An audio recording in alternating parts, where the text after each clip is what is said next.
ओम नमो भगवते वासुदेवाय। हमारे YouTube चैनल पर आप सभी दोस्तों का हार्दिक स्वागत है। दोस्तों 10 सितंबर से पितृपक्ष शुरू होने वाले हैं। पितृपक्ष के दौरान अपने पितरों के निमित्त तर्पण दान पिंड दान किया जाता है। इस अवसर पर गरुड़ पुराण पढ़ना या सुनना बेहद शुभ फलदायी माना जाता है। आइए आज गरुड़ पुराण का छोटा सा अंश लेकर आए हैं। यदि आप लोगों को कहानी अच्छी लगेगी तो आगे भी वीडियो अपलोड करेंगे पितृपक्ष के दौरान। आज जानते हैं गरुड़ पुराण की कथा मृत्यु के बाद क्यों पढ़ा जाता है, साथ ही गरुड़ के जन्म से जुड़ी हुई रहस्यमय कथा। गरुड़ पुराण जिस भगवान गरुड़ पर हैं उनका जन्म कैसे हुआ था, इस संक्षिप्त कथा के माध्यम से जानने की कोशिश करते हैं। भगवान गरुड़ भगवान विष्णु के अवतार माने जाने वाले महान संत वेद व्यास ने कुल 18 पुराणों की रचना की थी, जिनके समग्र स्वरूप को अष्टदास महापुराण कहा जाता है। इन्हीं पुराणों में से एक है गरुड़ पुराण, जिसका पाठ मृत्यु के पश्चात किया जाता है। हिंदू शास्त्रों के अनुसार ऐसा कहा जाता है, गरुड़ पुराण के द्वारा ही आत्मा को इस संसार से मुक्ति मिलती है और वह निर्धारित स्थान की ओर प्रस्थान करती है। लेकिन क्या आप जानते हैं कि गरुड़ पुराण जिस भगवान गरुड़ पर हैं उनका जन्म कैसे हुआ था? गरुड़ के जन्म की ये कहानी कश्यप ऋषि की 2 पत्नियां विनता और कद्रू के साथ शुरू होती है।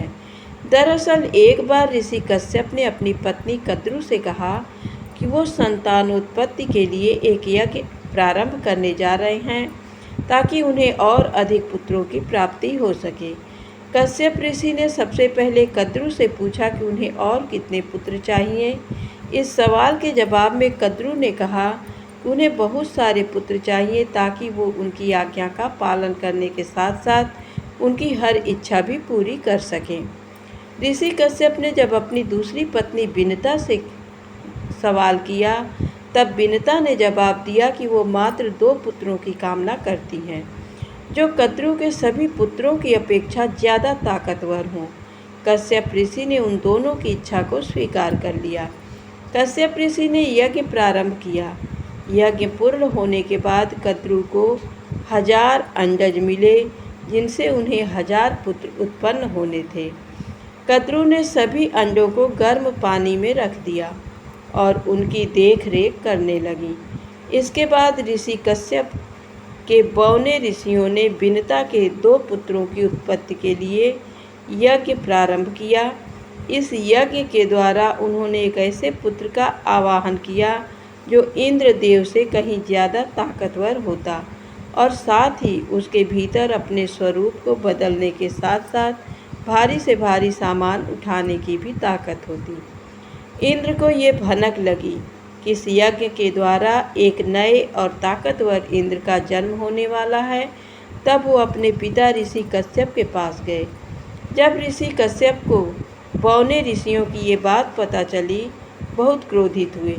अपने पुत्र के सम्मान को बचाए रखने के लिए कश्यप ऋषि बौने ऋषियों के पास गए और उनसे कहा कि उनके पुत्र से एक भूल हो गई है, जिसके लिए वे माफ़ी के हकदार हैं। आप जिस ताकतवर इंद्र का आवाहन कर रहे हैं उसे देवताओं का नहीं बल्कि पक्षियों के इंद्र के रूप में बुलाएं। ऋषि कश्यप के आग्रह को मानकर बौने ऋषियों ने पक्षियों के ताकतवर इंद्र का आवाहन कर यज्ञ से उत्पन्न हुए 2 अंडे कश्यप ऋषि को सौंप दिए। अपनी पत्नी विनता को अंडे सौंपते हुए कश्यप ऋषि ने कहा कि इनका बहुत ध्यान रखना और कुछ भी हो जाए अपना शरीर धीरज मत खोना। इतना कहकर ऋषि कश्यप हिमालय पर तप करने के लिए प्रस्थान कर गए। आगे चलकर कद्रू के 1000 अंडों में से 1000 सांप निकले जो बहुत ताकतवर थे।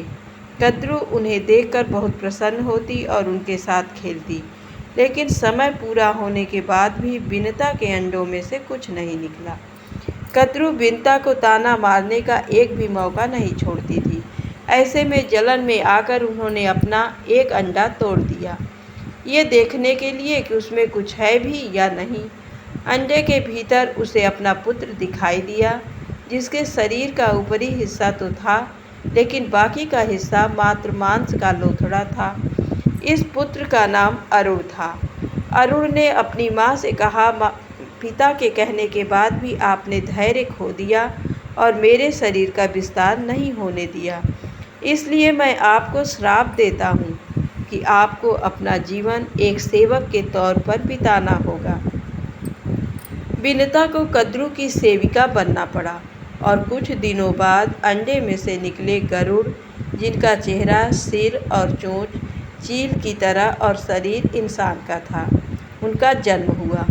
वो भी अपनी माँ के साथ सेवक के तौर पर ही रहा। गरुड़ बहुत ताकतवर थे और अपनी इच्छानुसार अपना स्वरूप बदल सकते थे। ऐसा माना जाता है कि अगर मौत के बाद गरुड़ पुराण पढ़ी जाए तो मृत व्यक्ति की आत्मा को शांति और धरती के बंधन से मुक्ति मिलती है। धन्यवाद।